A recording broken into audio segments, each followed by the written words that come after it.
आणि आरोपी बाहेर पडतोय आणि आरोपी सांगतोय की 2200 रुपये घेतले आणि मला सोडलंय. स्टेशनलाच बसले. पोलीस मला सांगतायत की त्याला तुम्ही दवाखान्यामध्ये न्या, दवाखान्यामध्ये न्या. हा कॉर्पोरेट पोलीस स्टेशन आहे.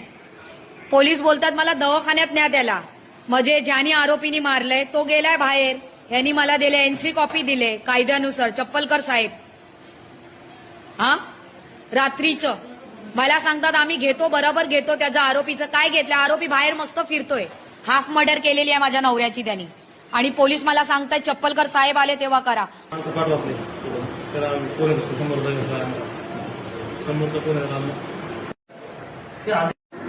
कामाचा नाहीये. हा पोलीस स्टेशन आहे आणि इथे फक्त हसी मजाकच चाललेली आहे. माझी एफआयआर घेत नाही. हा व्हिडिओ व्हायरल झालाच पाहिजे. आणि मी तर बोलते की वंचित आघाडीचे पण कार्यकर्ते तर त्यांनी ऐकलं पाहिजे. आणि राष्ट्रवादीचे पण कार्यकर्त्यांनी कुलाबा पोलीस स्टेशनमध्ये काय चाललंय ते.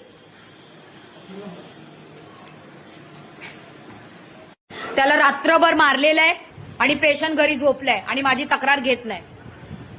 दाखवा ना, तुमची कंप्लेंट घेतली ती दाखवा रात्री.